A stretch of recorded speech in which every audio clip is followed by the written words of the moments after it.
parte del tórax.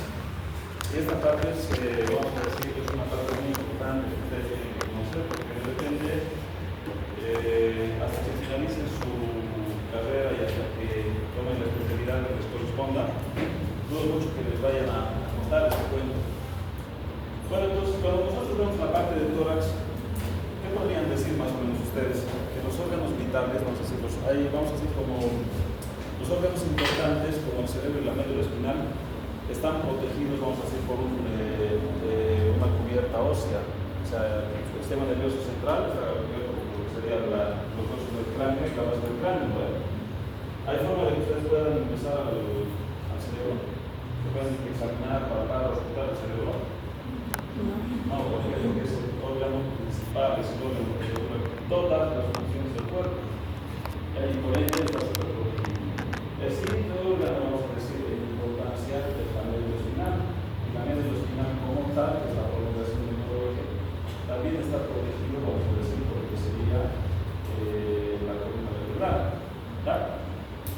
Cuando nosotros hablamos de tórax, entonces hay dos connotaciones importantes que ustedes tienen que tomar en cuenta, ¿no? Que el tórax, ya vamos a decir, es un segmento, vamos a decir, corporal, donde se encuentran los órganos, vamos a decir, que están en segundo nivel de importancia, que serían el corazón y los pulmones. Ya saben ustedes que una persona sin respirar no puede vivir más de 5 minutos, ¿verdad? Y una persona sin corazón no puede vivir por el contrario. O sea, el corazón y los pulmones, vamos a decir, son órganos que son vitales para, vamos a decir, para las unidades del cuerpo. Entonces, por ende, estos órganos también tienen una mayoría, vamos a decir, están protegidos por lo que sería la columna vertebral hacia atrás y la parte anterior está recubierta por el esternón. Entre ambas van a estar, vamos a decir, los arcos costales, y de esta manera le van a dar, vamos a decir, una protección extra, que es diferente a lo que pasa con el balón. En el balón prácticamente los órganos están expuestos. Entonces, por una parte, o sea, ya ustedes tienen que comprender que la anatomía del tórax está, vamos a decir, de una manera diseñada para darle cobertura y protección a lo que sería el corazón, los pulmones, los grandes vasos. ¿Estamos?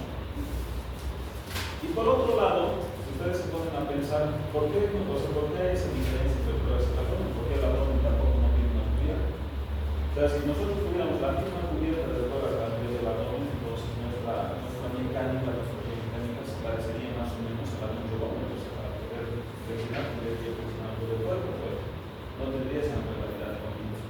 Entonces, esa vamos a decir que es una diferencia entre lo que sería el tórax y el abdomen. ¿Estamos? Entonces, vamos a hacer un pequeño repaso de lo que es la anatomía del tórax. Entonces, cuando yo tengo el tórax, y seguramente en sus libros ustedes les han debido enseñar que todas las regiones del cuerpo, todas, pero absolutamente todas, tienen un continente y tienen un continente, como los profesores han dicho, ¿no? ¿A qué me refiero con el continente? Cuando yo digo continente, ¿a qué se refiere?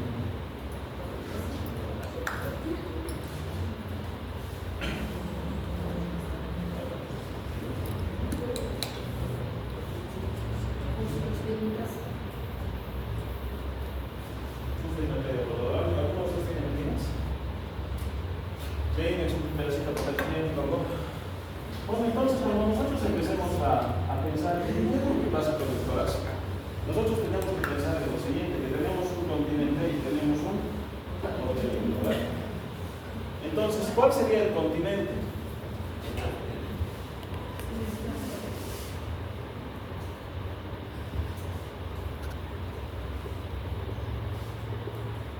Entonces, cuando nosotros tenemos el continente en esta parte de aquí, ¿ya? Nosotros vamos a tener lo que sería la parrilla costal, ¿verdad? ¿Cómo está conformada la pared torácica? Usted sabe que está conformada por huesos y músculos, ¿no? Entonces, ese es el continente que vamos a repasarlo. Y el contenido lo vamos a dividir en dos grandes grupos. Uno, ¿ya? Que es la parte del espacio pleural más el pulmón. Entonces, yo voy a tener que ver patologías que son de la parrilla costal y voy a tener que ver patologías de lo que sería el espacio pleural y los ¿estamos? Y en la parte central, esto me va a delimitar otro espacio que se llama el mediastino, ¿no? Y aquí en el mediastino, ¿cuál sería el contenido que tenemos en el mediastino? Tenemos el corazón, más los grandes vasos. ¿Ya? Después, ¿qué más tenemos? El esófago. ¿Estamos? Después, ¿qué tenemos? La vía aérea. Y por último tenemos los linfáticos, que sería el conducto torácico. ¿Estamos? Y por último, inclusive tendríamos un último capítulo que nos corresponde a nosotros, que sería, vamos a decir, el sistema nervioso. ¿Estamos? Entonces, cuando ustedes empiecen a preguntarse, cuando empiecen a ver patologías de tórax, tengo que pensar en esto, ¿no? Yo tengo que ver el continente, qué patologías están a nivel de la pared torácica y qué patologías están en el contenido, o sea, lo que sería el espacio pleural, el pulmón, ¿ya?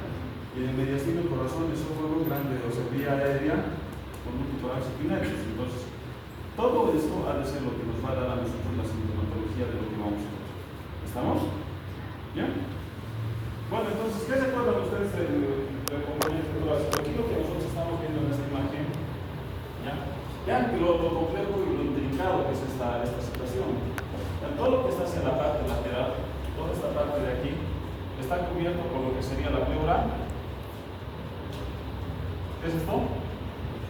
La pleura parietal. Y lo que estoy dibujando ahorita es la pleura visceral. Entonces, ese es el espacio más o menos comprendido de lo que les decía hace rato. Ahora vamos a ver patología de pared torácica, que son 2 o 3 cosas que tienen que saber. Pero que hay algo que ustedes no pueden ver, o sea, no manejar, que sería el espacio pleural y el pulmón. Eso es de todos los días en la cabeza. ¿Estamos? Y como están viendo, el espacio pleural es un espacio prácticamente, en conciencia fisiológica, es un espacio virtual. Este espacio se va a hacer real cuando tengamos precisamente las diversas patologías que nosotros veamos. ¿Estamos? Bien. Y en la parte central, aquí en la parte que nosotros estamos viendo en el centro, ¿ustedes pueden reconocer esta parte de acá? ¿Qué están viendo acá? En la parte central, ¿qué estructuras estaríamos viendo? Esta de acá, que está seccionado, ¿qué sería? Estaríamos viendo lo que sería la tráquea. Después, en la parte posterior de la tráquea estamos con el esófago. ¿Bueno? Estos de acá serían las arterias pulmonares. Estas son las arterias pulmonares, la arteria aorta, y estas ya serían las venas pulmonares. ¿Bueno? Entonces, todo es intrincado, vamos a decir, componentes anatómicos, porque nosotros tenemos que tener en cuenta en todo momento. Bueno, como tal, ya los componentes del mediastino ya los han recordado. O sea, la tráquea que ya habíamos visto en la anterior clase, habíamos visto que la tráquea es la parte principal de la vía respiratoria. Y como tal, esta tráquea se encuentra ¿dónde? En el mediastino. Aproximadamente la tráquea tiene unos 12 centímetros hasta dividirse en lo que sería el tronco derecho del tronco izquierdo. Esto solamente es el caso anatómico, hermanos. ¿Cuál es el diámetro de la tráquea?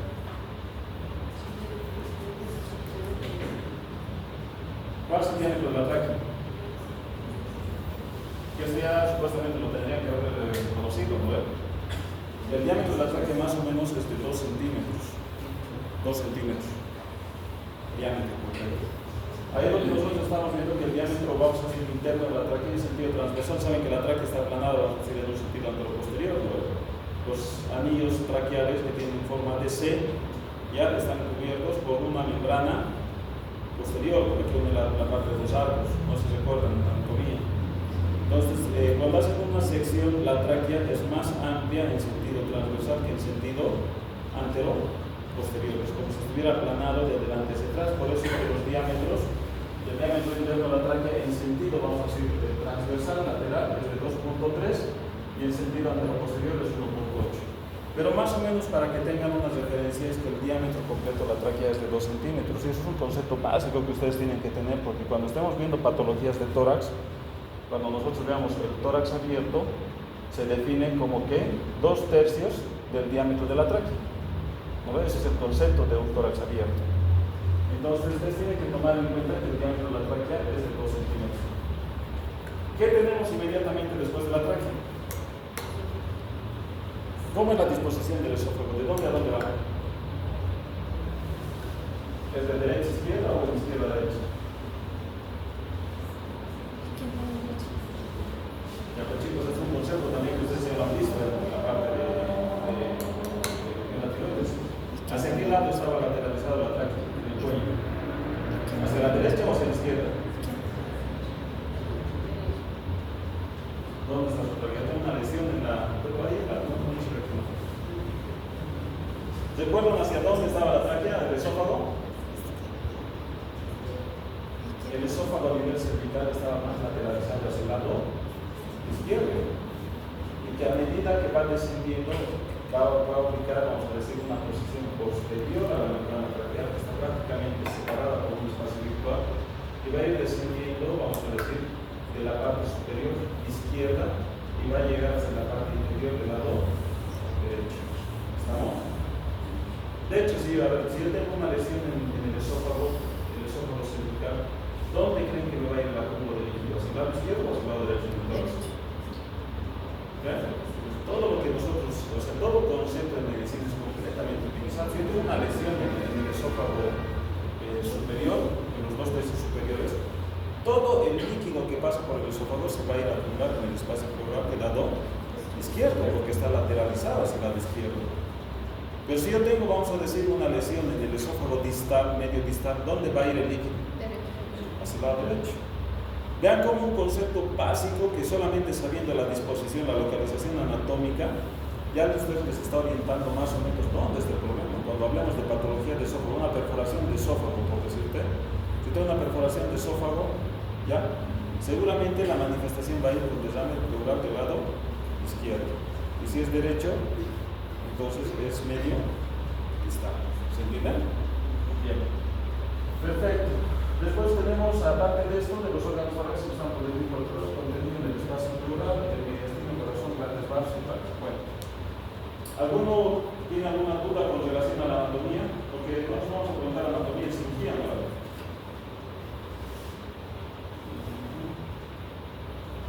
Bien, ¿cómo es la segmentación pulmonar? Aquí estamos entrando, ¿no? El pulmón derecho, ¿cuántos lóbulos tiene el pulmón derecho? Tiene un lóbulo superior, medio y interior. ¿Y el izquierdo? Superior y inferior. ¿Alguien puede decirme cuántas fisuras tiene el pulmón del lado derecho?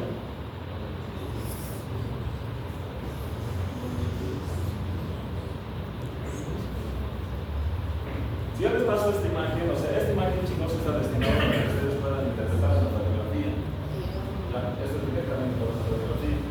¿Por qué? Porque el pulmón del lado derecho va a tener dos fisuras. Va a tener una fisura mayor, que es longitudinal, ¿ya? Y va a tener una fisura menor o transversa. Bueno, ¿cómo yo hago para ubicar mi decisión en la radiografía? Yo llevo esta imagen y lo pongo. Hagan de cuenta que yo estoy colocando una radiografía en esta parte. ¿Cuáles serían los reparos para que ustedes digan dónde está el lóbulo superior? ¿Qué lesión está en el lóbulo superior? Contando la costilla.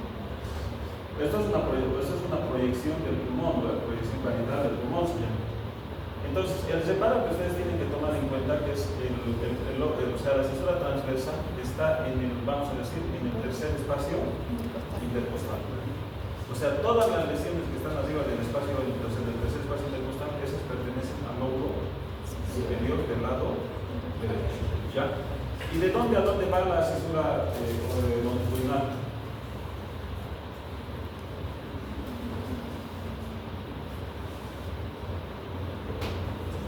Aquí hay una proyección, mirad, se repite en el lado derecho y en el lado izquierdo se repite.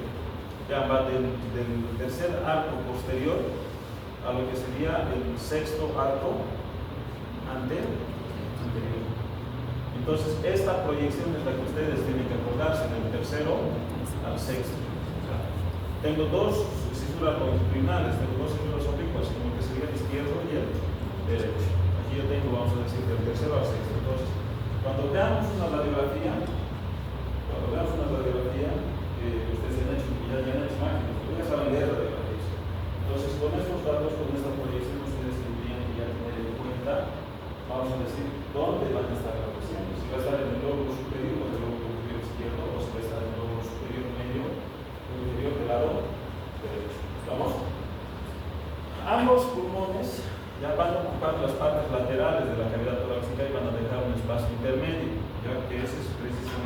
se llama el mediastino. Otro recuadro anatómico que nosotros tenemos es que el pulmón llega más o menos a lo que sería el sexto espacio intercostal, pero estos puntos suspensivos son lo que son los excesos pleurocostales, ¿no? O sea, es la parte más declive de lo que sería el espacio pleural, que es el espacio más o menos que ocupa el pulmón cuando nosotros respiramos y expiramos. ¿Vamos? Entonces yo tengo que tomar en cuenta esto, ¿por qué? Porque, vamos a decir, en una patología donde yo tenga lesiones en mi tórax o en el abdomen superior, ¿puede llegar a lesionar el pulmón? Si yo tengo una lesión en el tórax, ¿puedo llegar a lesionar el abdomen? ¿Puede o no puede haber?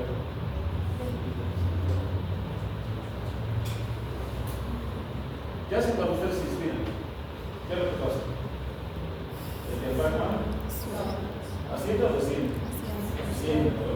¿Y cuando asciende, qué pasa con las estructuras del abdomen? También Asciende. Pues puede haber lesión de estructuras de la cavidad abdominal o lesiones de tórax. Sí, cuando el paciente haya inspirado y justo le haya generado ya inspirado en ese momento, ¿qué va a lesionar al lado derecho?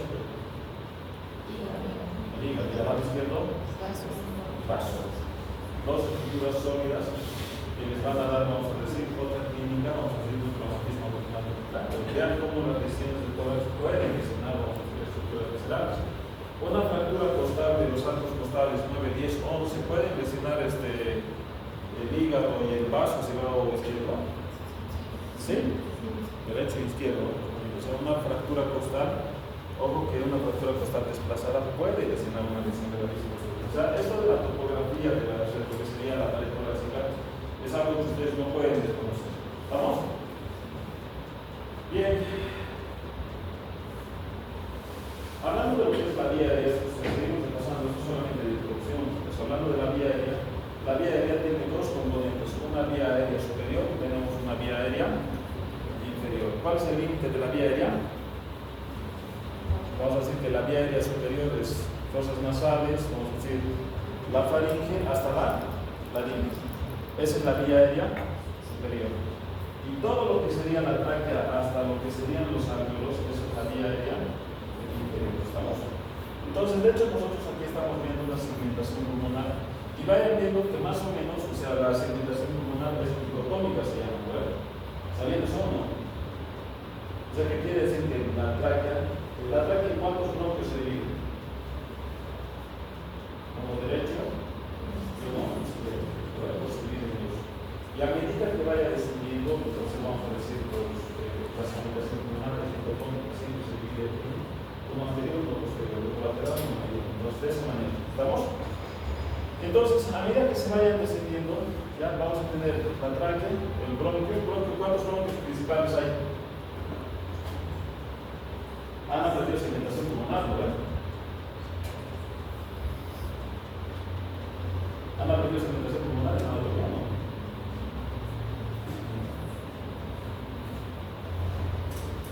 A ver, primera pregunta de examen. Hagan la segmentación pulmonar. Hemos dicho que en el pulmón derecho teníamos 3 lóbulos, ¿no ven? En esos 3 lóbulos, el primero era el lóbulo apical, superior, ¿no ven? ¿Cuántos bronquios segmentarios tengo yo en el lóbulo superior? 3. ¿Cuáles son? Ventral, dorsal y apical.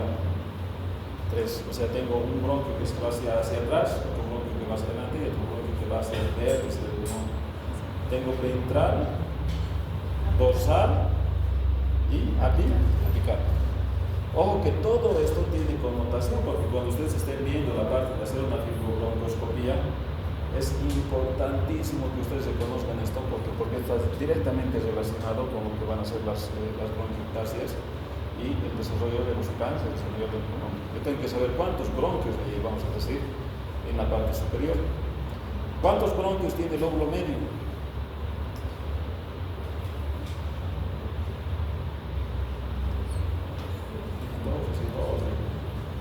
¿Cuántos? 2, ¿no ven? Entonces, yo estoy viendo más o menos para que ustedes tengan, esto es lo que les decía a ustedes. El lóbulo superior tiene uno, apical, dorsal y ventral. El lóbulo medio tiene 2 dos lóbulos, el lateral y el mediano. ¿Vale? Y el lóbulo inferior tiene 5 bronquios. ¿Cuáles? Este es el apical, ¿ya? El apical de Nelson, ¿ya? Después tenemos este de acá sería el ventrobasal. Teníamos el látero basal, el látero medial y el posterior. O sea, ¿cuántos segmentos tenemos en el lóbulo inferior? 5. ¿Cuántos segmentos tenemos en el lóbulo, en el pulmón del lado izquierdo? O sea, aquí ya tengo 3 más 2, 5 más 5, 10. ¿Cuántos segmentos había tenido el pulmón del lado derecho? 10. ¿Cuántos segmentos tiene el pulmón del lado izquierdo? ¿Cuánto? ¿Quién nada más? 10. ¿Por qué son ese teléfono? O sea, en el lado. Ahí hay 10. 10. ¿Ya? Es lo mismo. Aquí tenemos el apical, el dorsal y el ventral. 3, ¿no ven? Ahora, ¿cuál es la diferencia? En el lóbulo, en el pulmón del lado derecho, teníamos 3 lóbulos, ¿verdad? En este solamente tenemos 2, que quiere decir que del bronquio, vamos a decir del lado izquierdo, tenemos el lóbulo de la língula y el lóbulo del pulmón, que tienen nombres propios. Aquí en esta parte de aquí se llama lateral y medial. Aquí teníamos el lóbulo de la língula y el pulmón. ¿Estamos? Y aquí ya tengo 3 más 2, 5. Y después teníamos lo mismo que al otro lado. Teníamos el apical o el Nelson. Este sería el apical del Nelson. Este sería el ventral basal. Este sería el dorsal basal. ¿Ya? Este de acá sería el medial. Y este ya sería para la parte posterior. ¿Estamos? ¿Cuántos tenemos? 10. Perfecto. Y por último, esta última imagen que nosotros tenemos, recuerden, en la parte distal, ¿cuál sería? ¿Dónde se produce el fenómeno de difusión de los gases? ¿Dónde? En lo que serían los alveolos, ¿no? Aquí lo que están viendo ustedes son, vamos a decir, espacio alveolo capilar. Vean cómo la relación entre lo que son los alveolos y los capilares es estrecho. Entonces, ¿por dónde viene la arteria? ¿Por dónde entra la sangre, vamos a decir, al pulmón? En la circulación, estamos hablando de la circulación menor. Esto solamente es un recuerdo, nada más. ¿Cómo entra la sangre al pulmón? ¿Por una arteria o por una vena? Yo tenía la arteria pulmonar que salía de dónde? Del ventrículo derecho, ¿verdad? Se dividía, vamos a decir, en dos. La arteria pulmonar se dividía en 2 ramos. La arteria pulmonar del lado derecho y tenía la del lado izquierdo. Esta arteria pulmonar se divide en las mismas, ya vamos a decir, en las mismas segmentaciones del pulmón. O sea, ¿qué quiere decir? Que cada bronquio tenía un ramo de la arteria pulmonar. ¿Cuántos segmentos tiene la arteria pulmonar? 10. ¿Para qué me sirve saber la arteria pulmonar? Hay una patología típica vamos a decir, de patología pulmonar.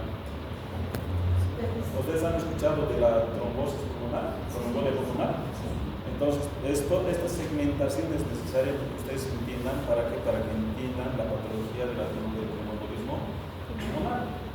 Entonces, la arteria ingresa, vamos a decir, por la arteria pulmonar del lado derecho y la arteria pulmonar del lado izquierdo. ¿Cuántos segmentos tiene al lado derecho? 10. ¿Al lado izquierdo? 10.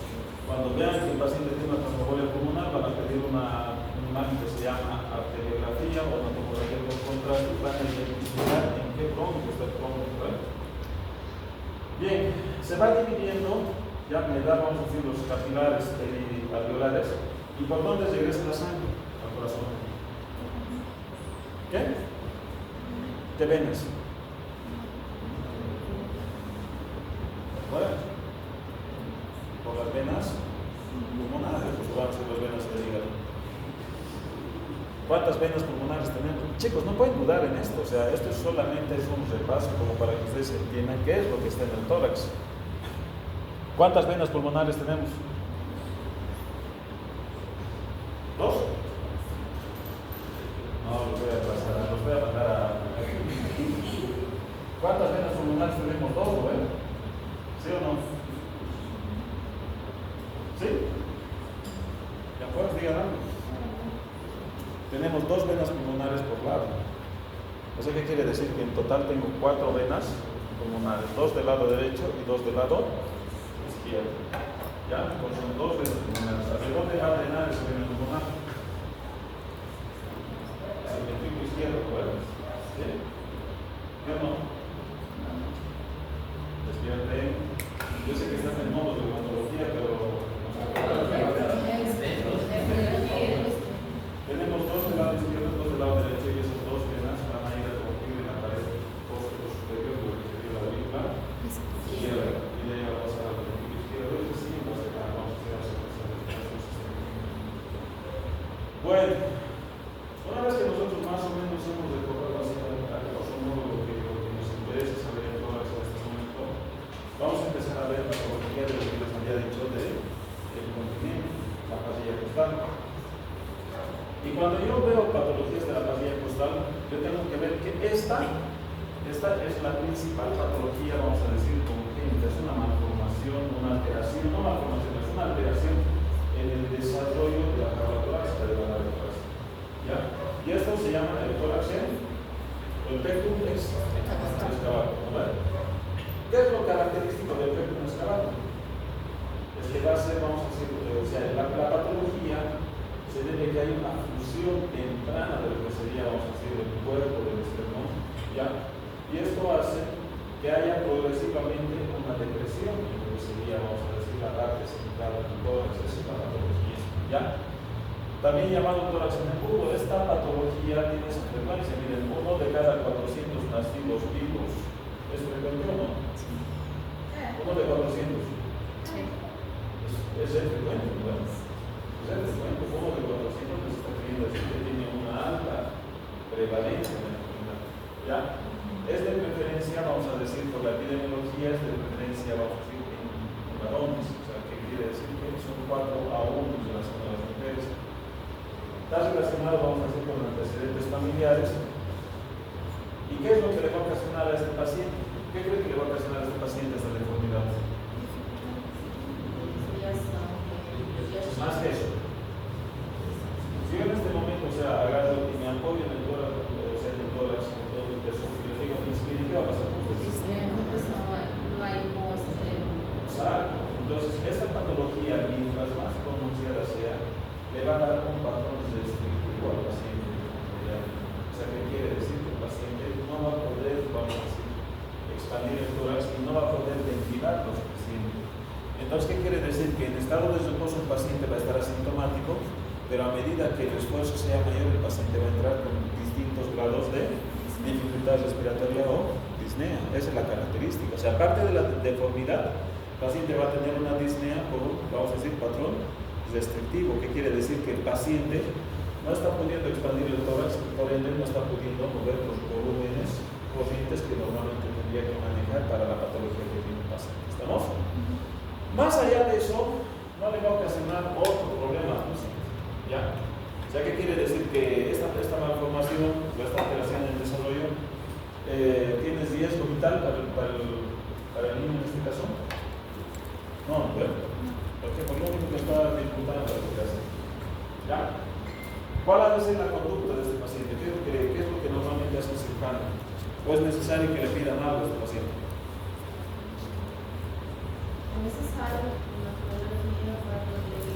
Ya, de repente el diagnóstico es clínico, ¿no? Porque el paciente está con una depresión enorme en la línea media.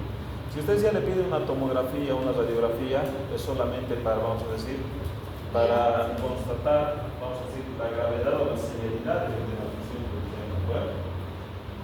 ¿Y qué es lo que hace con este paciente? ¿Al internista, al reumatólogo,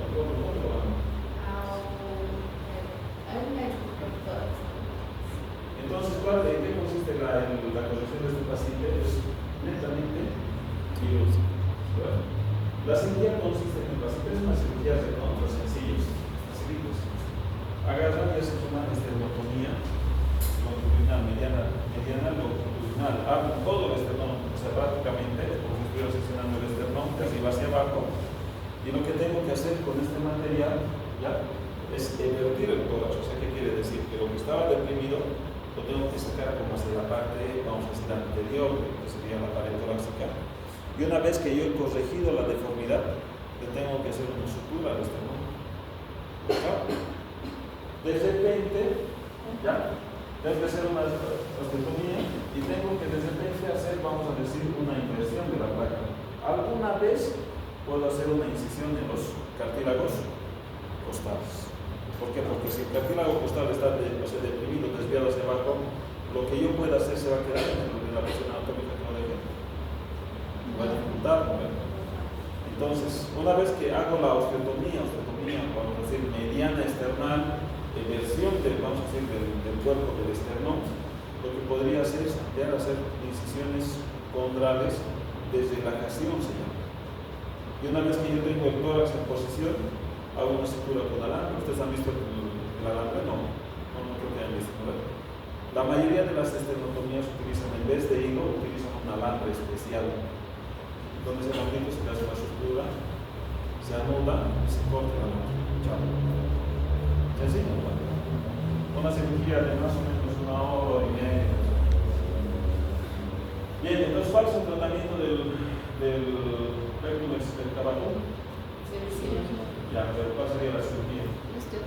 Osteotomía external. Bueno, bien, con inversión más qué? Más. Perfecto, entonces luego tenemos lo que sería la otra patología, que se llama tórax en ¿ya? Entonces, esta patología o tórax en lecho de pichón ya es mucho menos frecuente que la anterior. Entonces, esa es una confusión, vamos a decir, eso es todo lo contrario. En el otro, ya que vamos a decir, había una alteración y una anomalía en la función del esternón, que quiere decir que se deprimía el esternón. En este es todo lo contrario, que quiere decir que esa fusión, esa osificación del esternón es de forma prematura, muy acelerada, que quiere decir que se ha osificado tan rápido que no le ha dado tiempo a desarrollar el cuerpo del esternón. ¿Estamos? Es una patología, vamos a decir, que también es muy frecuente en hombres con la misma relación que la anterior, es 4:1, pero vean la frecuencia, 1 en 30.000 nacidos vivos. ¿Estamos? Entonces, ¿este tiene una prevalencia alta o tiene una prevalencia baja? Bajísima, bueno. Pero, a diferencia del anterior, vean las anomalías que están asociadas a esto. O sea, tenemos ausencia del pectoral mayor, tenemos hipoplasia del pectoral menor, ¿ya? Puede tener ausencia de lo que serían los cartílagos o hipoplasia de los cartílagos costales. Y si en el caso fuera de tratarse de una mujercita, entonces tendríamos, vamos a decir, agenesias o hipoplasias de la glándula mamaria. Entonces, ¿cómo creen que es la cirugía de este paciente? Fácil o difícil, es más complejo, ¿no ven? Porque aquí estoy viendo ausencia, vamos a decir, de todo lo que serían las estructuras de la pared torácica. ¿Estamos? Gracias a Dios es una patología mucho menos frecuente. ¿Estamos? Bien. Entonces, si algo les van a preguntar de pared torácica en anomalías, ¿cuál ha de ser? ¿El resto? Bueno, bien.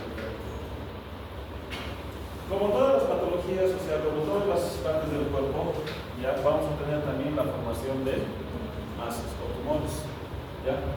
Es muy rara vamos a decir, la presentación, la frecuencia de tumores en lo que sería la pared torácica. Rarísima. ¿Ya? Y cuando nosotros hablamos de tumores, vean que los tumores más frecuentes en la pared torácica van a ser secundarios o metastásicos, son metástasis de otros tumores. Están viniendo, puede tener el paciente tener un osteosarcoma y tener un nódulo en la parte de la pared torácica, pero eso es una metástasis, está viniendo de la parte de la piel. ¿Qué quiere decir? Que la mayoría de los tumores provienen, vamos a decir, de las metástasis. Los tumores primarios del tórax son de contra, vamos a decir, raros, y de ellos los más frecuentes vamos a ser los sarcomas. ¿Estamos? Los sarcomas.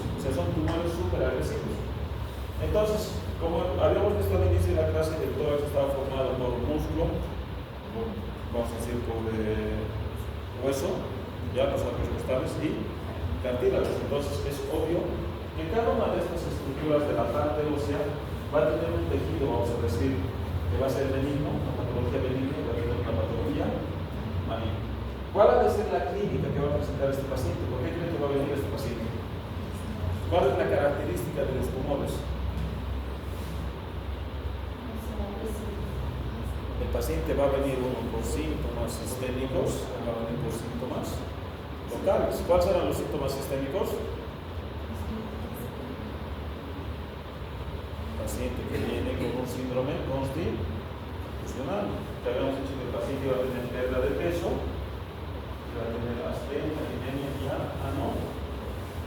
Esos son los síntomas que de entrada me hacen pensar que el paciente pueda tener una patología neoplásica.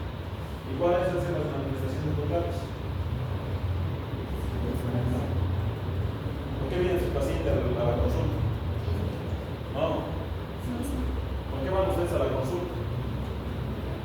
El paciente va a venir porque le duele. Hay algo en el pecho, en el tórax que le está doliendo. Y aparte de eso va a tener una deformación o una masa, que de acuerdo a las características es una masa blanda, vamos a decir de bordes regulares, semi-móvil, me está orientando a que esa patología pueda ser benigna. Pero si esa masa que yo estoy tocando es dura, es de bordes irregulares, es fija, me está apuntando que probablemente la patología sea maligna. ¿Qué hacemos con un paciente de estas características? ¿Qué le harían a este paciente?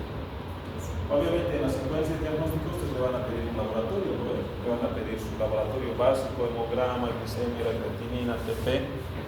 Y lo más característico de esto es que el paciente va a tener una anemia de tipo microcítica o crónica. ¿Estamos? Perfecto. Y luego después al paciente le van a hacer una ecografía o le van a hacer una tomografía para determinar. ¿Qué van a determinar? La localización de la masa, o sea, dónde está, a qué estructura pertenece, es músculo, es grasa, es piel, es hueso, ¿se entiende? Pero en última instancia, ¿cuál ha de ser su diagnóstico? ¿Qué van a hacer ustedes como médicos? ¿Cómo harían ese diagnóstico que se uno más maligno? Ya le pedí, ha venido el paciente, le ha hecho el examen físico, le pidió el laboratorio, le pidió la tomografía. Ya haya visto la imagen. Tendrían que hacerle una biopsia. ¿Por qué? Porque el tejido es superficial, ¿no? Es expuesto. O podrían llamar al cirujano, o directamente ustedes podrían poner anestesia local y hacer un cortecito para sacar un pedazo, una biopsia incisional y mandarlo a la anatomía patológica. Y la anatomía patológica les va a reportar qué tipo de tumores. ¿Estamos? ¿Bien? Bueno. Infecciones a nivel de la pared torácica. Cuando yo tengo infecciones de la pared torácica, ya, o sea, las infecciones van a ser como cualquier parte del cuerpo, o sea, la clínica del paciente va a ser aumento de la temperatura, su paciente va a venir con picos febriles y va a venir con signos, vamos a decir, de eritema, edema, fluctuación en la pared torácica. ¿Estamos? Entonces, eso es lo que nos está determinando lo que es un absceso a nivel de lo que sería la pared torácica, ¿no? ¿Y cuál ha de ser el tratamiento para un absceso? Corto, dreno, limpio, lavo, y aparte de eso, ¿qué más le voy a tener que dar? Antibiótico. Antibiótico de amplio espectro, ¿ya? Y voy a tener que darle analgésicos. No se olviden que con todo, vamos a decir, con todo el líquido que ustedes saquen, purulento, ¿qué tienen que mandar a hacer? No. Tienen que mandar a hacer un cultivo y un antibiótico. ¿Por qué? Porque para que determinen el germen, que si ese germen es resistente o no al antibiótico que ustedes están dando. ¿Ya? Los diagnósticos diferenciales de la patología inflamatoria del tórax van a ser estos: el carcinoma inflamatorio, ya o enfermedad de Paget. ¿Qué era la enfermedad de Paget? Ya viste el tórax, a ver. ¿Qué era la enfermedad de Paget? Un carcinoma ductal in situ, ya de los conductos galácticos que por infiltración van hacia la epidermis. Eso es el carcinoma inflamatorio. ¿Qué era la enfermedad de Mondor? era la inflamación de las venas periareolares, ¿no? Era la tromboflebitis del drenaje venoso de la mama. Y el síndrome de Tietze o postocondritis es un paciente que viene, vamos a decir, con dolor a nivel de eso, es un proceso viral, es una inflamación del, vamos a decir, del recubrimiento del cartílago costal, que ocasiona dolor. Bien. Ya hemos visto, vamos a decir, anomalías del desarrollo, hemos visto, vamos a decir, algunas patologías básicas que tiene la pared torácica, y ahora estamos viendo la parte de traumatismos en la pared torácica. ¿Vamos? ¿Es frecuente o no es frecuente la fractura costal? De hecho, es la patología más frecuente de la pared torácica, ¿no? ¿Cuál es el antecedente clínico del paciente? Que va a tener el antecedente de un traumatismo. El paciente se ha caído, se ha golpeado, ha tenido una compresión brusca del tórax, y el paciente que inmediatamente ¿qué va a referir el paciente? Va a ser un dolor leve o intensísimo. Entonces el dolor es intenso que dificulta los movimientos y la respiración de este paciente, ¿no? Entonces estamos ahí. Ese es, vamos a decir, por una parte, eso es benigno, ¿no? Si yo tengo el antecedente de traumatismo, y si no se ha caído, ¿qué pasa? No se ha caído, no se ha golpeado, no se ha hecho nada, pero le duele y no puede respirar. ¿Ustedes creen que hay fracturas a nivel de los arcos costales sin traumatismo? Sí, porque hay una patología de osteopenia. Hay muchas patologías que hay, eso se llaman fracturas patológicas. Cuando yo tengo un paciente que tiene un dolor y le demuestro que tiene una fractura costal y no tiene antecedente traumático, ojo, párenle las orejas. ¿Por qué? Porque probablemente sea una patología neoplásica. O sea, es una patología, vamos a decir, tumoral. De hecho, ¿cuáles eran los tipos de tumores más frecuentes? Las metástasis. Yo tengo que pensar en una patología metastásica. ¿Cuáles son las patologías metastásicas muy frecuentes en el tórax? ¿Qué está en el tórax? La mama, el pulmón y el tejido linfático, ¿no? No sé qué estamos queriendo decir, que vamos a tener el mieloma y los linfomas que van a afectar a la pared torácica. ¿Estamos? Bien, entonces, si el paciente viene con el antecedente de traumatismo, intenso dolor, no se pudiendo respirar, ¿qué van a pedir ustedes como diagnóstico? Radiografía. Ustedes hacen la radiografía, ¿y quién me puede explicar la radiografía que vieron en la primera placa? Está fracturada. ¿Cuántas fracturas costales ven ahí? 3. ¿Cuántas? 4, 3. 1, 2, 3, 4, 5. No, no, Más de 3. no. Más de 3. Al mismo lado. ¿Están de acuerdo o no? Ya para el siguiente examen, sin punto, que le diga si es un tórax inestable. Esto es mi próximo estable de las 3 encontradas ¿Sí también. o no? ¿No se acordó? ¿Inestable? La tórax inestable, entonces estamos claros, ¿no ven? 1, 2, 3, 4, 5, ¿no ven? ¿Tórax inestable o no? Sí. ¿Sí? Sí. Ya, hay una lista, ya sí. Hay una lista de los aplazados, pero la tórax inestable tiene que ser más de 2 costillas contiguas, 1 y 2, y que tenga más de 2 segmentos fracturados en la misma costilla. Ajá. La única vez que los dos primeros equivocados cuando has reconocido que estaba equivocado, por si acaso. ¿Ya? Entonces es una fractura múltiple costal. No se olviden, chicos, ese concepto. O sea, igual lo vamos a ver en la patología traumática, pero el tórax inestable es más de 2 fracturas en costillas contiguas. O sea, 2 fracturas en la misma costilla en 2 costillas contiguas. Porque si no son contiguas, no es tórax inestable. Entonces, si están fracturados, este tiene 2. Aquí tengo 2. Y aquí tengo 2. ¿Tórax inestable o no? No, tiene que ser contiguos, ¿verdad? Sí. Bien, entonces, ¿quién está? Vamos a decir que este es el mismo paciente, ¿no? Vean cómo las costillas están. O sea, hoy en día, ¿qué necesitaríamos para hacer un diagnóstico de una fractura costal? ¿No le refiero? ¿Sí me proyección AP o PA?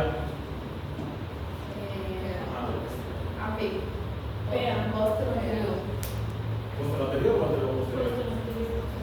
¿PA? Sí. ¿Todos están de acuerdo PA? El PA es para ver estructuras, observamos tejidos blandos. El antero posterior es para ver radiografía, porque la incidencia va a ir desde adelante hacia atrás. ¿Y qué es lo primero que va a incidir? Los huesos, los costillas. Cuando ustedes quieran ver costillas, tienen que poner en su indicación A, P o PA.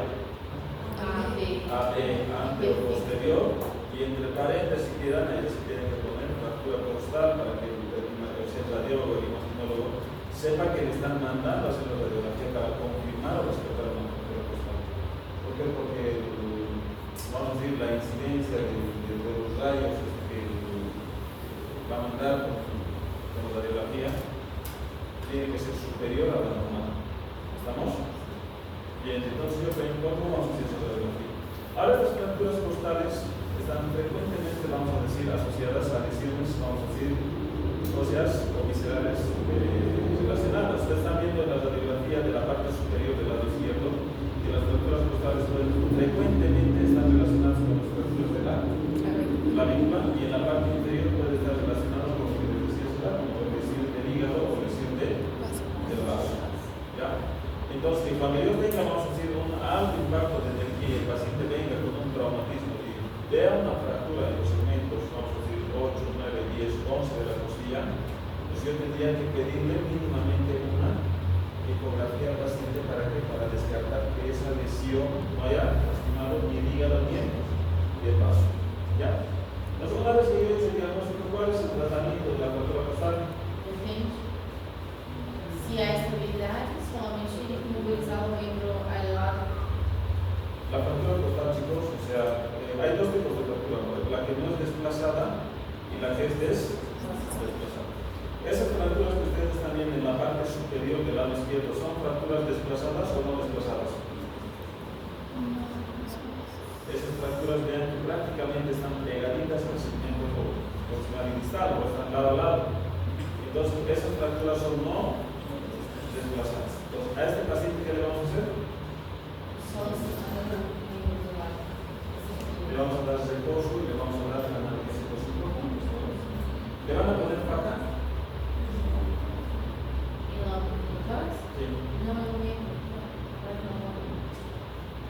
Nada, reposo, nada más. No le pongan ninguna faca, ninguna vena, nada, y díganle que el paciente más o menos va a demorar ¿cuánto tiempo? Unas 2 a 3 semanas en formar el tallo de explicación y difusión. ¿Estamos? Cuando las fracturas costales son desplazadas, ¿qué va a pasar? Probablemente la fractura desplazada, o sea que los segmentos no han quedado contigos, sino que han quedado desplazados, por lo cual han quedado superpuestos. Entonces esta fractura difícilmente va a poder considerar. Por ende puede tener lesión de estructuras adyacentes. ¿Cuál sería la complicación más frecuente? Perforación. El neumotórax. ¿Por qué? Porque ese segmento proximal va a pinchar el pulmón, va a pinchar la pleura. ¿Qué va a pasar? Va a pasar a salir aire de los positivos. Entonces, estas fracturas costales, por lo general, se pueden requerir una intervención quirúrgica y hacer una osteosíntesis con placas de niños. O sea, acomodo nuevamente las fracturas costales y le pongo una placa en la parte anterior y superior, y de esta manera voy a corregir el defecto que tengo a nivel de la pared torácica. ¿Estamos? ¿Por qué no podría poner las placas en la parte inferior de las costillas? Porque les he hecho la placa, se coloca en la parte anterior y en la parte superior. ¿Por qué en el inferior? Porque el paquete vaso nervioso intercostal justo está pegado a la cara inferior de la costilla. Entonces, ¿estamos? ¿Queda claro, no? El tratamiento de las costillas. Bien. ¿Habían escuchado esto? Síndrome de la apertura torácica superior. Bueno, ustedes están viendo más o menos en el diagrama que está en la parte superior del lado izquierdo, están viendo que el cuerpo torácico está conformado, ¿ya?, por lo que sería la parte anterior del esternón hacia la parte lateral hacia la clavícula, y después está conformado por lo que sería el hueso superior de la espalda hasta la sexta vértebra cervical. ¿Estamos? O sea, es todo el orificio por donde entran y salen las estructuras del tórax, hacia el cuello, y del cuello hacia el tórax. ¿Estamos? Entonces, este síndrome de apertura torácica superior se debe a esto, a que va a haber una compresión de lo que sería el plexo braquial, ¿verdad? ¿Ya? Entonces, cuando yo tengo una compresión de los nervios del plexo braquial, ¿qué es lo que le va a pasar al paciente? ¿Qué se comprime en realidad? ¿Qué está pasando por aquí? Aparte del plexo braquial, yo voy a tener, ¿qué pasa por este lado?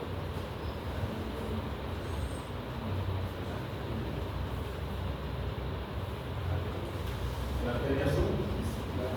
Claro, que pasa a ser la arteria estelar o la arteria numeral. Entonces, si yo tengo, vamos a decir, una deformidad, una alteración, vamos a decir, en los vértebros torácicos, en el orificio, en el estrecho superior torácico, ¿qué es lo que va a pasar? Automáticamente va a haber una compresión de las estructuras que van del cuello hacia las extremidades. Bueno, la manifestación clínica por lo general va a ser uni o va a ser bilateral. O sea, si el orificio del tórax tiene que ser así y es un orificio así, ¿entienden? Entonces, las manifestaciones clínicas van a ser bilaterales. ¿Cuáles serían las manifestaciones clínicas? Vamos a decir, o sea, per se, ya solamente con el hecho de saber que yo tengo un síndrome de apertura torácica superior, ¿cuál sería la clínica que va a tener este paciente? Por la parte nerviosa, que los nervios saben que ustedes o son sensitivos o son motores. Por la parte sensitiva, yo tendría que pensar que el paciente va a tener parestesia, va a tener esa sensación de hormigueo, de calambre que tiene, vamos a decir, en el territorio neurológico, ¿ya? O va a tener una anestesia, o por último va a tener pérdida de la fuerza. ¿Estamos? Entonces el paciente va a tener claudicación, que quiere decir que cuando el paciente quiera hacer ejercicio manual, va progresivamente a perder la fuerza y va a empezar con parestesis, y eso es una, vamos a decir, connotación de la compresión de la parte neuromuscular. ¿Estamos? Ahora, si yo voy a comprimir, vamos a decir, el paquete vascular, ¿qué es lo que le va a pasar al paciente? Voy a tener una alteración en el pulso, ¿no? ¿Cómo se va a hacer el pulso? ¿Más fuerte o más débil? Más débil. Bueno, entonces el paciente va a tener, por lo general, un pulso disminuido o ausente. ¿Estamos? Ahora, una vez que nosotros ya sabemos en qué consiste el síndrome de la apertura torácica superior, ya y sabemos, vamos a decir, qué estructuras estamos comprimiendo, entonces lo que les van a preguntar a ustedes son estas tres cositas. La prueba de Addison, ¿ya? O sea, ¿cómo yo llego al diagnóstico de que el paciente tiene, vamos a decir, un tórax superior? Le voy a pedir al paciente que extienda la parte cervical, ya la cabeza, que extienda la cabeza y que flexione hacia el lado, o sea, ipsilateral, o sea, hacia el lado donde está manifestando la clínica de molestia, o sea, de parestesia, disminución de la fuerza muscular y disminución del pulso. ¿Estamos? Si le duele la mano izquierda, ¿hacia dónde le voy a pedir que flexione la cabeza? Hacia el lado izquierdo, ¿ven? Ese es el lado de la compresión, chicos. ¿Ya? ¿Estamos? Pues me está diciendo la prueba de Addison es compresión, extensión del cuello hacia el lado afectado. ¿Estamos? Bien. La prueba de Karlstedt, ¿ya? La prueba de Karlstedt es cuando esta sintomatología se exacerba, cuando al paciente le pidan que haga, vamos a decir, la posición de saludo militar, ¿no? O sea, el paciente tiene la mano en abducción y flexión, vamos a decir, del antebrazo sobre el brazo. Al paciente lo dejan, vamos a decir, 2, 3, 5 minutos en esa posición y les va a empezar a manifestar que tiene parestesias y debilidad en la extremidad superior del lado afectado. ¿Estamos? Ya tenemos dos tipos de pruebas, la prueba de Addison, la prueba de Karlstedt, ¿ya? Y por último tenemos la prueba de Wright, ¿no ves? Entonces la prueba de Wright es simplemente la hiperabducción de la extremidad, perdón. yo lo dejo al paciente a función del músculo, ¿qué es lo que le va a pasar? Se le cae el cuello. Lo dejan así y va a empezar con parestesis y empezar con debilidad que le va a hacer que el corazón empiece a contraerse. ¿Estamos? ¿Han entendido o no? Tres cosas para preguntarlo, ¿eh? Prueba de Hudson, prueba de Carter y prueba de bien.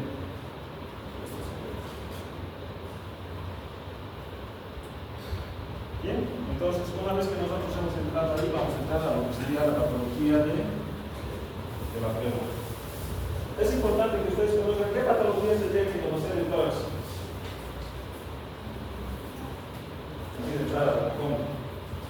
Pero las anomalías del desarrollo, el pectum escapofemoral. Después de la parte de neoplasia, tendríamos que conocer los tumores benignos y malignos. ¿Cuáles son los más frecuentes? Las metástasis sobre los tumores primarios. Bueno, después el tratamiento de lo que serían las fracturas costales en desplazadas y no desplazadas. Y por último vamos a entrar a lo que sería la arqueología. ¿Estamos? Bien, a ver, ¿cómo te llamas? Juliana, ¿qué me puedes decir que es ese paciente de la radiografía, la primera radiografía del lado izquierdo?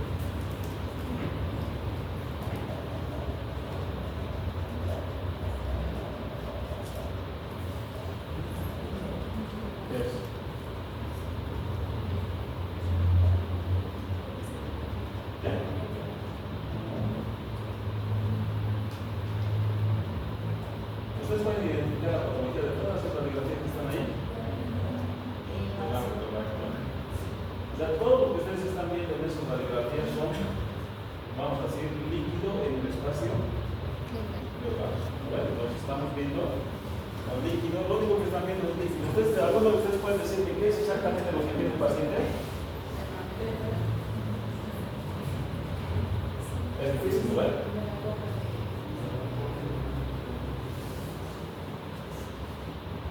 Bien, entonces, hablando de la pleura,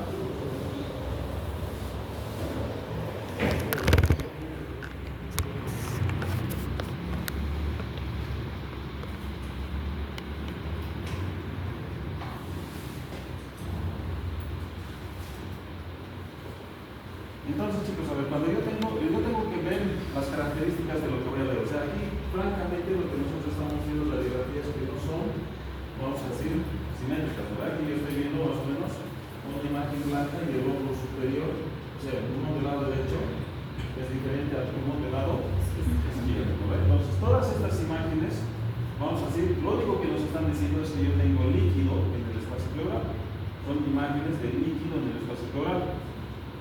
¿Cómo le voy a poner nombre a cada uno? Es de acuerdo a la clínica que el paciente me va a referir. ¿Estamos? Bien, cuando yo tengo líquido en el espacio pleural, vean más o menos cómo se simplifica la cosa. Yo voy a tener líquido y el líquido más frecuente ya se llama, vamos a decir, líquido infla o trazo.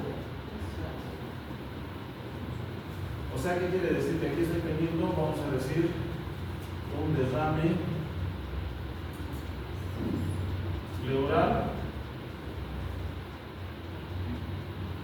Tengo un derrame pleural benigno, es inflamatorio, chicos. Ya, esa es la primera patología. La otra patología que vamos a tener que estudiar en este módulo es lo que se llama el empiema. ¿Qué es el empiema? En el espacio pleural. Luego después voy a tener lo que ha de ser la alteración en el drenaje linfático y voy a tener que estudiar el kilotórax. Esto es cuando yo tengo, vamos a decir, lesionado el conducto torácico y voy a tener drenaje linfático vamos a decir, en el espacio pleural. Y por último, si tengo un desarme pleural benigno, ¿qué voy a tener? Desarme pleural maligno. ¿Estamos? ¿Bien? Si tengo aire y si tengo sangre, Hemotórax. esto por lo general, estas dos patologías por lo general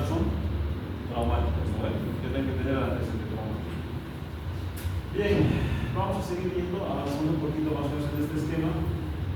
¿Ya? Ahora, si yo tengo esto, vamos a decir, el desarme pleural benigno y el equilotórax y el desarme pleural maligno, lo voy a dividir así, chicos.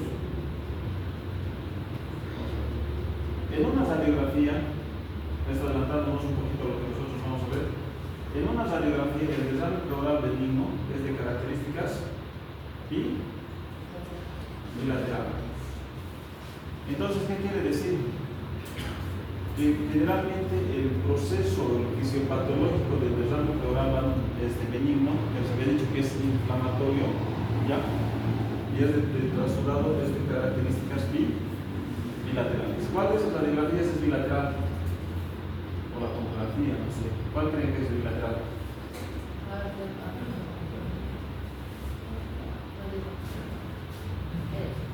Este paciente es bilateral. Entonces, ya con ver esa imagen, yo ya tengo que pensar que el paciente es inflamatorio y la patología es benigna. ¿Cuáles serían las patologías que me van a dar eso comúnmente? ¿En qué patologías se acumula líquido? No. Insuficiencia cardíaca,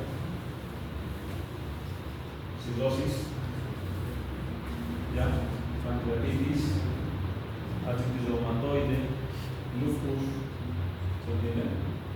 Entonces les está diciendo que esta patología es inflamatoria. Vean, solamente con ver el contexto, vamos a decir, de la imagen bilateral, ya ustedes automáticamente están viendo un desarme pleural benigno. ¿Estamos? Lo que quiere decir que esto, si esto es benigno y es bilateral, esto va a ser unilateral. ¿Estamos? Entonces, aquí, ¿cuáles son las radiografías unilaterales? Ya, a ver, vamos a ver esta. ¿Qué les parece esta radiografía y esta tomografía? ¿Qué? ¿Les parece metástasis? ¿Cómo es?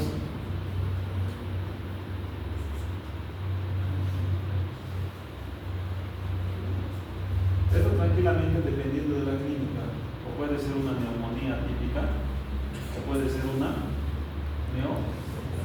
más pinta para hacer una neumonía, ¿no? Y si yo tengo una neumonía y tengo un desarme pleural, ¿qué va a hacer?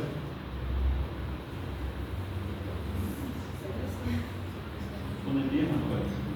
Si yo tengo aquí una infección en el pulmón, ¿ya? Si yo tengo una infección, ¿cuál es el germen más frecuente de una neumonía?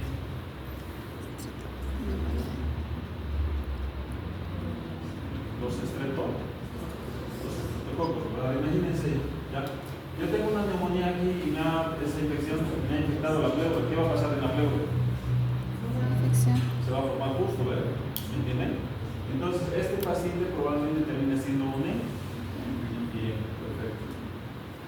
Ahora, en el contexto, ¿ya? Si vemos esta radiografía, ¿cómo está la radiografía de este pulmón? ¿Hay pulmón o no aquí? No. Entonces, esto está lleno de líquidos. Y si a ese paciente les digo, este paciente ha perdido peso, era fumador, entonces ese paciente probablemente, de acuerdo a la clínica, sea una neoplasia. Y por último, si les cuento esto, ¿ya? ¿Ven esta imagen? Aquí está líquido y aquí está líquido. ¿Estamos? Yo les digo, este paciente se ha sometido a una cirugía de esófago. ¿Y qué ha roto? ¿Qué puede haber roto ahí? El antecedente quirúrgico de tórax está hablando de que probablemente el conducto torácico y al romperse está empezando a juntar líquido dentro del tórax. ¿Estamos? ¿Se van a poder acordar de eso o no? Fácil, bueno. Ven la radiografía y ya saben automáticamente dónde tienen que ir. Bien, vamos a empezar a ver ahora de una forma un poquito más rápida y más metódica lo que sería el desarme pleural benigno. El desarme pleural benigno, chicos, y aquí ubíquense bien en esta diapositiva, el espacio pleural entre la pleura visceral y la pleura parietal, ya, normalmente hay más o menos entre 5 y 15 ml de líquido, ya, seroso, que es lo que hace que la fricción y el movimiento del pulmón se va a decir, permite el movimiento de deslizamiento, ¿estamos? Entonces, estos 5 a 15 ml ya se van recambiando en 24 horas, pero cuando se produce la patología, la patología se produce o cuando va a haber un aumento en la producción o va a haber una disminución en la absorción de ese líquido. ¿Estamos? Bien, ¿estamos o no? ¿Se van a acordar de eso o no? Bien, perfecto. Entonces, en la diapositiva dice hay un recapitulado de plasma y hay que ver lo que sería la relación de Frank Starling. Vean esta placa de aquí. Yo tengo, vamos a decir, la formación del líquido del H2O, ¿ya? Que más o menos tendría que ser 5 a 15 ml. ¿Estamos? Ese es el volumen de líquido normal. ¿Cuáles eran los mecanismos fisiopatológicos para que se produzca esta enfermedad? Uno, que tiene que ver un aumento en la producción y tiene que haber una disminución de la reabsorción. ¿Estamos? Ahora, ¿cómo pasa el aumento de la absorción? O sea, perdón, ¿cómo aumenta la producción del líquido? Entonces, yo tengo que pensar aquí patologías, tengo que pensar dos patologías, chicos. Uno, si yo tengo el vaso, ya que está, lo vamos a poner aquí más o menos. ¿Ya? Yo tengo el vaso, y ustedes se acuerdan que había una ley de Frank.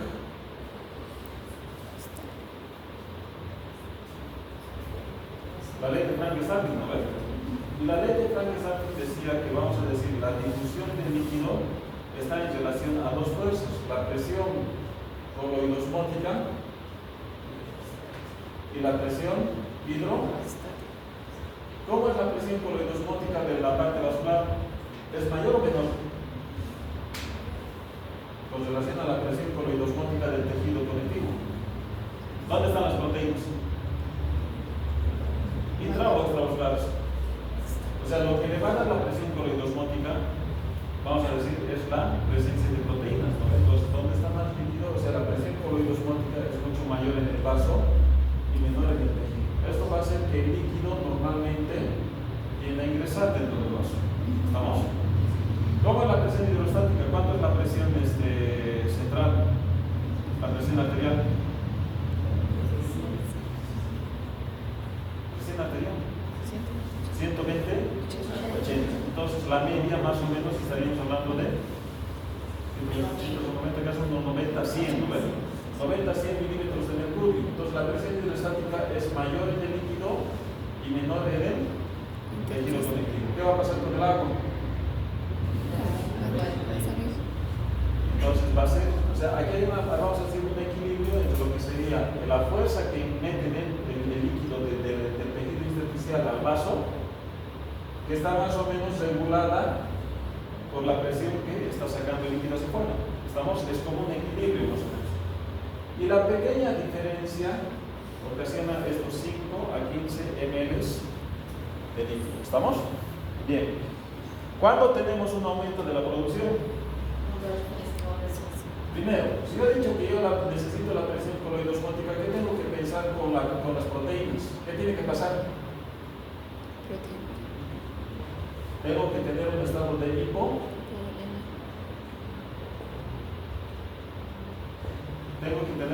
hipoproteinemia. ¿Qué quiere decir? Que la presión coloidosmótica tiene que disminuir, ¿no? ¿Estamos? O sea, si me disminuye la presión coloidosmótica, mi presión va a ir descendiendo. Ahora, ¿qué patologías ocasionan hipoproteinemia? Mañana van a dar el examen, ¿no? Sí. El paciente con una insuficiencia renal crónica, ¿qué es lo que pasa con el paciente con una insuficiencia renal crónica? El paciente con diabetes, por decirlo, ¿no? O sea, los pacientes con insuficiencia renal crónica, especialmente aquellas neuropatías que tienen proteinuria, el paciente va a empezar a perder proteínas. Bueno, bienvenidos a los exámenes de neurología, por si acaso. Esta pérdida de proteínas va a hacer que mi presión coloidosmótica disminuya. ¿La presión hidrostática va a cambiar? No. Entonces, esto va a hacer que mi aumento de producción sea por disminución de la presión glucósica. ¿Estamos? entiende? ¿No ves? No hay algo que esté haciendo que el líquido se quede dentro del vaso. ¿Estamos? ¿Se entiende o no? Sí. Bien, perfecto. Entonces yo tengo que pensar en disminución de las patologías. Entonces tengo aquí un síndrome nefrótico de insuficiencia renal crónica. ¿Qué pasa con los pacientes cirróticos? ¿Los pacientes cirróticos pueden tener derrame pleural benigno? ¿Dónde se producen las proteínas? En el hígado. En el hígado, ¿no? ¿Y si el hígado está enfermo? No produce suficiente proteína. Entonces, inclusive es uno de los criterios, ¿no? Del CHAI para poder ver. Entonces yo tengo el paciente con cirrosis, va a aumentar la producción de líquido del espacio pleural. Más o menos están entendiendo cómo se forma el líquido, ¿no? Sí. Ya, si han entendido esa parte, entonces, ¿por qué se forma? Vamos a decir, por el aumento de la presión hidrostática. Aquí ahora, la relación es que yo tengo que aumentar la presión intravascular. ¿Y qué patologías aumentan la presión intravascular? Característico, típico. ¿Qué? La insuficiencia cardíaca. El corazón no está pudiendo bombear la precarga, no tiene una poscarga normal. Y todo el territorio que está detrás del corazón, ¿qué le va a pasar? Hay una congestión venosa y por aumento de la presión hidrostática el líquido tiende a salir, ¿no ven? Por eso el insuficiente cardíaco tiene edemas en las extremidades inferiores, tiene ascitis, tiene desame pleural, ¿no ven? Puede tener también el derecho de tener desame pericárdico. Entonces, esto es un concepto más de fisiología como para que ustedes entiendan que el aumento de la producción me va a ocasionar un desame pleural que es benigno. ¿Estamos? Este es el aumento de la producción. Y cuando tengo una disminución, vamos a decir, en la absorción.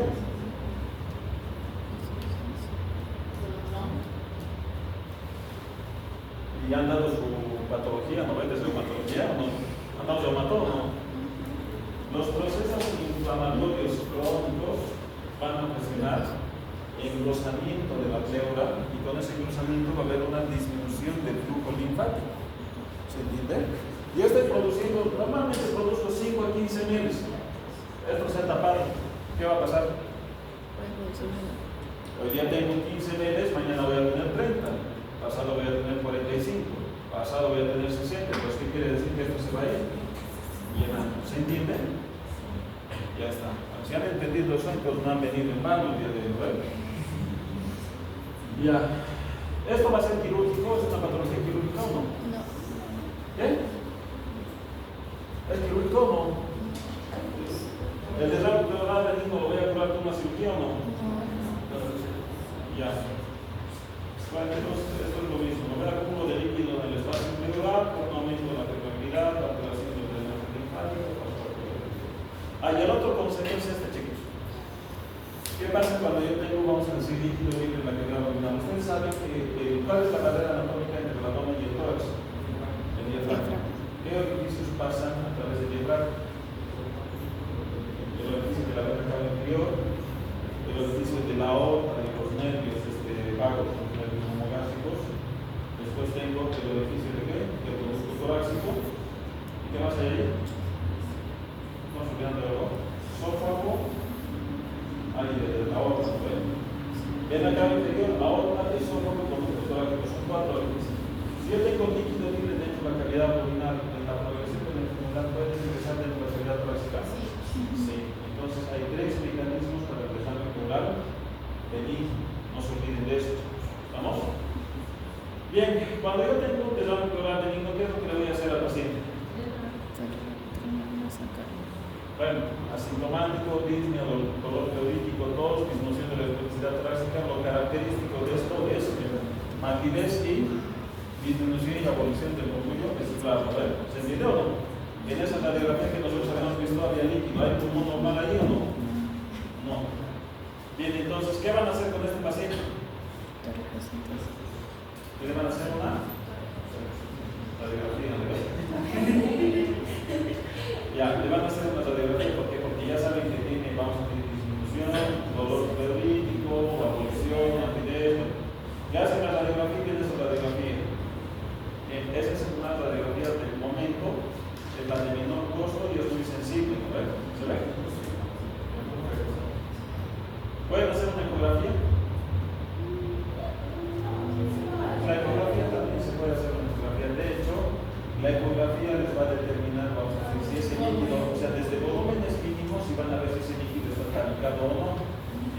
El costo de la ecografía es intermedio con relación a la radiografía y la tomografía, ¿verdad? ¿Y cuál es el gol estándar para que ustedes puedan ver líquido? La tomo, la tomografía. O sea, en la radiografía no lo he visto, en la ecografía he visto como un ml, pero el que me va a dar el banco, o sea, el mayor rédito diagnóstico es la tomografía. De hecho, la tomografía es el estudio gol estándar y además es el medio para que ustedes puedan hacer una prueba. Guiada, no es lo mismo tener 1000 ml de líquido dentro de la prueba a tener solamente 10 o 15. ¿Se entiende? Bien. Perfecto. Yo una vez que hago la toracocentesis, ¿cómo hago la toracocentesis? ¿Les han enseñado o no? Al paciente lo descubren, bueno, obviamente todo procedimiento en la parte de cirugía tiene que ser un procedimiento informado, ¿ve? Le tienen que informar al paciente cuál es el objetivo de hacer el procedimiento, cuáles son las complicaciones y en qué consiste el procedimiento. Una vez que han hecho todo eso, le hacen firmar al paciente y están autorizados para hacer el procedimiento, ¿no? ¿Cómo se hace una toracocentesis? Toracocentesis, ¿qué quiere decir? Que yo tengo que hacer una función en el tórax, ¿no? Obviamente, ¿cuál va a ser el riesgo? De hacer un neumotórax. Entonces yo le voy a decir que el paciente pues riesgo de neumotórax. ¿Cómo hago la punción? Yo le tengo que decir al paciente obviamente que se descubra la parte posterior del tórax, tengo que hacerlo en medios, vamos a decir, de asepsia antisepsia, tengo que limpiar y tengo que hacer una punción donde en el séptimo u octavo espacio intercostal, línea axilar posterior. Estamos en la parte de la espalda, línea axilar posterior. De hecho, de repente hay un reparo que si es que no pueden ubicar, porque no todos son flaquitos, la mayoría son gorditos, no ves volúmenes amplios. Entonces, lo que traten de identificar el vértice de la escápula. ¿Estamos? El vértice de la escápula les va a estar hablando de que están más o menos entre el séptimo y octavo espacio intercostal. ¿Dónde van a pinchar? ¿Arriba o abajo de la costilla? Abajo de la costilla, ¿no ven? No, arriba. Tienen que pinchar, vamos a decir, la toracocentesis se tiene que hacer en el borde superior de la costilla, ¿no? Entonces yo voy a ingresar dentro de la costilla y ¿qué voy a hacer con este líquido? Saludable. ¿Qué? Saludable. Yo tengo que tomar, vamos a decir, la toracocentesis, chicos, va a ir con dos fines. Uno va a ser diagnóstico y el otro va a ser terapéutico, ¿no ven? ¿Sí o no?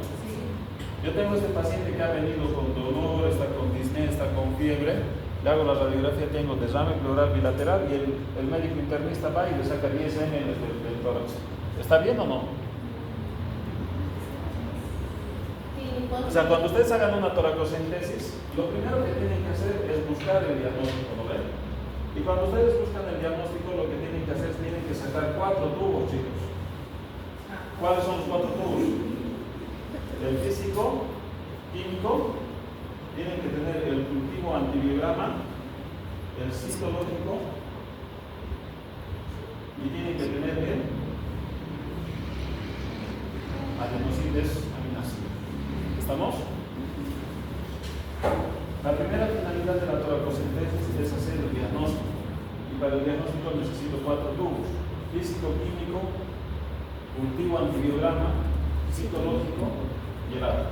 ¿Estamos? O sea, ¿qué quiere decir? Que a partir del día de hoy, si es que hacen una toracocentesis y yo voy a ver a ese paciente y no tiene estos 4 tubos, dense por muertos, ¿no ven? ¿Estamos? Y les digo así porque agarran mis internistas, agarran, le sacan 10 ml y mandan fisicoquímico y esto. O sea, sin esto yo no puedo trabajar. Simplemente tengo que volver a pulsar. Y una vez que yo he sacado la muestra, entonces, ¿qué voy a hacer? El tratamiento, ¿no? ¿Cuánto voy a sacar de líquido?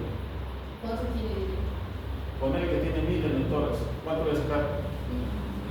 500. ¿500? Sí. La misma más, rápidamente. Si saca todo, pero no saca. Exacto. La primera parte es hacer el diagnóstico. Yo voy a sacar muestra para sacar 4 tubos. El tratamiento es sacar la mayor cantidad de líquido. O sea, le tengo que decir al paciente inspire hasta que saque la mayor cantidad de líquido. ¿Estamos? ¿Sí? ¿Se ha entendido o no? ¿Cuánto voy a mandar para el físico-químico? 40. ¿Cuánto voy a sacar? 10 ml. ¿Cuánto voy a sacar para el cultivo? Con el cultivo simplemente 5 menos. ¿El citológico? No, el ADA, perdón.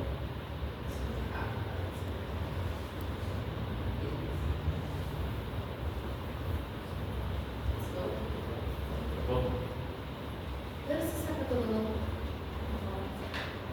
Les explico eso porque estas son pruebas, así como cuando determinan la urea y la creatinina, solamente necesitamos entre 5 y 10 ml de muestra de líquido para que las máquinas puedan contabilizar lo que yo estoy buscando.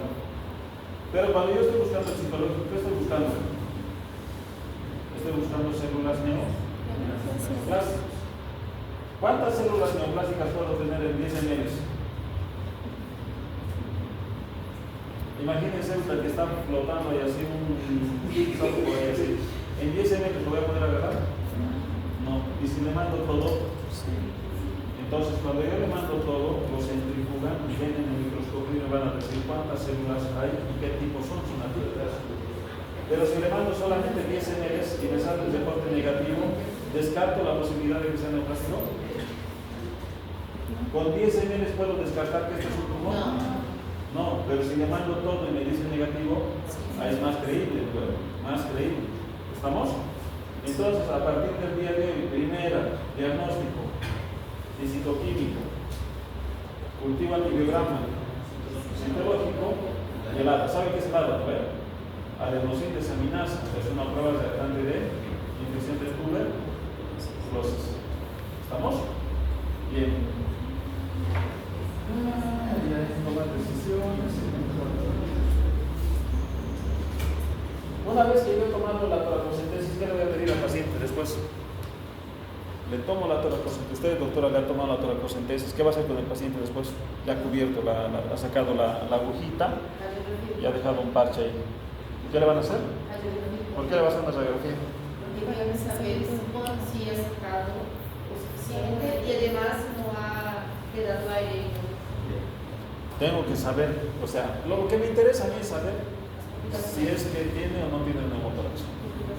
Si tiene neumotórax, ¿qué hacen? Escápense. Sácalo.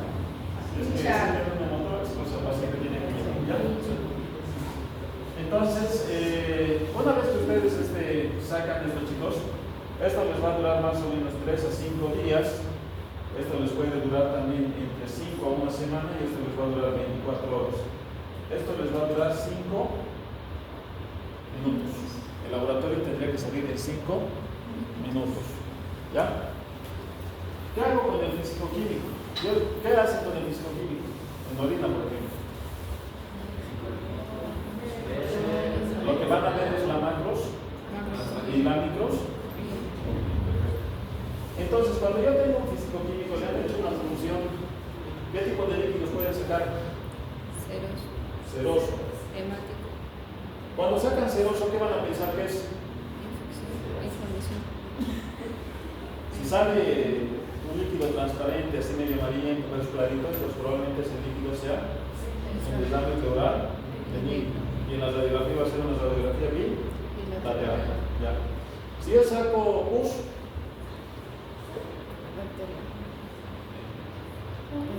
en piel, ¿vale? Si yo saco un tipo leche más o menos así oscuro, blanquecino, ¿no ve? Tipo leche, yo voy a pensar que es. Y si yo entonces saco un líquido cero sanguinoleto, ¿qué? ¿Y cómo sabes que no ha sido traumático? Entonces, si es un cero sanguinoleto, tengo que ver los antecedentes, pero probablemente sea maligno. Entonces, ¿esto qué quiere decir? Que son las características macroscópicas que yo voy a ver en el líquido, ¿verdad? Al momento de sacar. ¿Necesito mandar al laboratorio para saber esto? No. Imagínense, el paciente tiene una radiografía unilateral, es fumador y me sale cero sanguinolento el líquido. Ya de entrada saben que lo que va a venir es malo, ¿verdad? Bien. En la parte microscópica nos vamos a quedar aquí, chicos. Estos son los criterios de Light. ¿Ya? Los criterios de Light, chicos, son esto. Esto más, por favor, chicos. Esto es importantísimo. Esto es recontra importantísimo. Todo líquido que saquen del tórax se basa en base a estos resultados del laboratorio. Por eso es que es importante esto. Yo tengo que ver la relación de proteínas del líquido pleural con la relación de proteínas del suero. ¿Estamos? ¿Cuál es el nivel de proteínas totales en el cuerpo o el nivel de albúmina en la sangre? Valor del albúmina. Lo voy a mandar a aquí. El valor de la albúmina está en 3 gramos decilitro, ¿no? 3 más o menos es el estándar. Entonces, si yo tengo, vamos a decir, una proteína en líquido pleural de 4 y mis albúminas en la sangre son 3, ¿cuánto sería? Está mayor a 0, mayor a 0.5, ¿no ve? Entonces yo tengo que ver la relación de proteínas del líquido pleural con la relación de proteínas del suelo, y si es mayor de 0.5, ¿puedo usar esto? Sí. Ya. Esto es importante, nos vamos a quedar aquí porque después van a ir a trabajar con su cerebro con esto ya.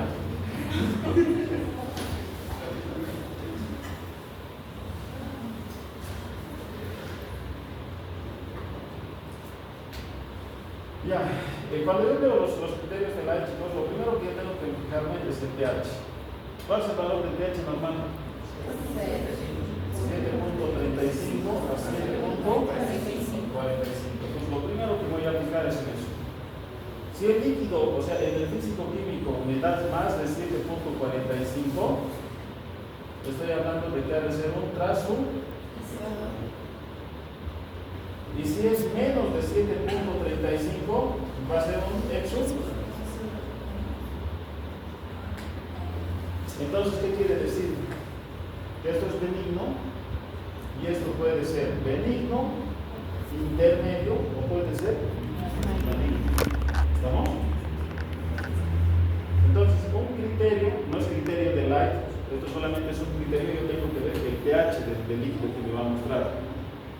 El otro es en relación de proteínas del líquido pleural con las proteínas del plasma, ¿estamos? Líquido pleural versus sangre, proteínas. Si yo tengo que es mayor a 0.5,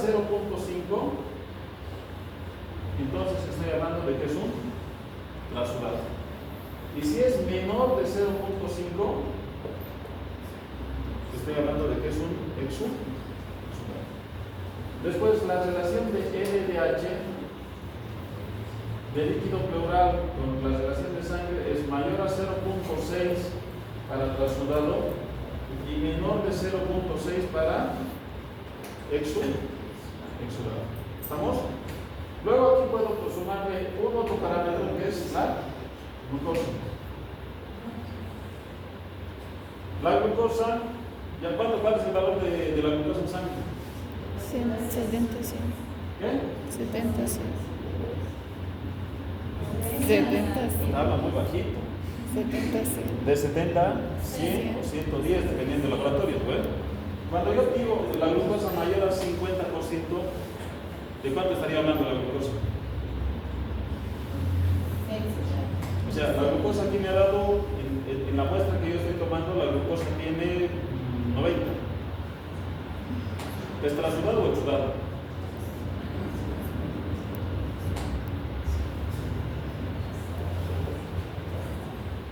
¿90 es más del 50%? No, del valor normal. Es más, entonces ese es un trasudado. Pero si el valor está, vamos a decir, en 30, es un exudado. ¿Ya? Después, otro parámetro es la LDH. Mayor a 200 es un exudado y menor de 200, perdón, es un trasudado y menos de 200 es un exudado. ¿Estamos?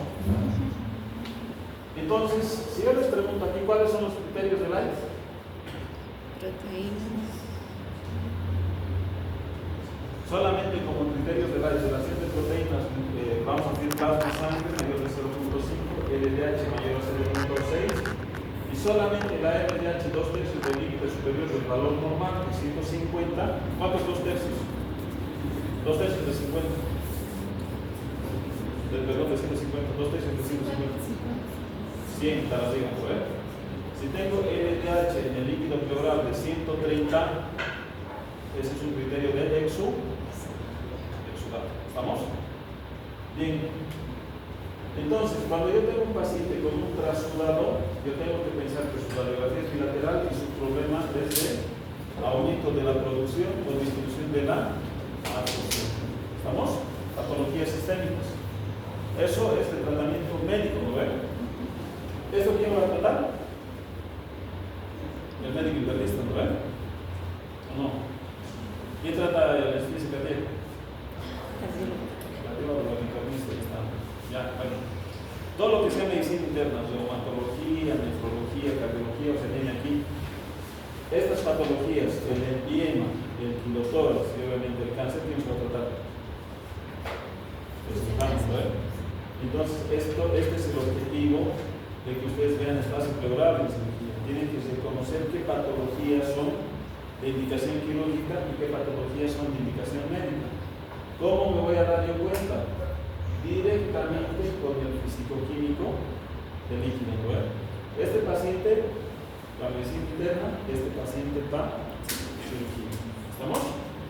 Bien, no se olviden de los criterios de Light y los criterios de exudado, por favor. Nos vamos, ¿no? ¿Sí o no? Ojo que esto va a salir en su examen de este facial, ¿no? Caso clínico y exudado, o sea, exudado, trasudado y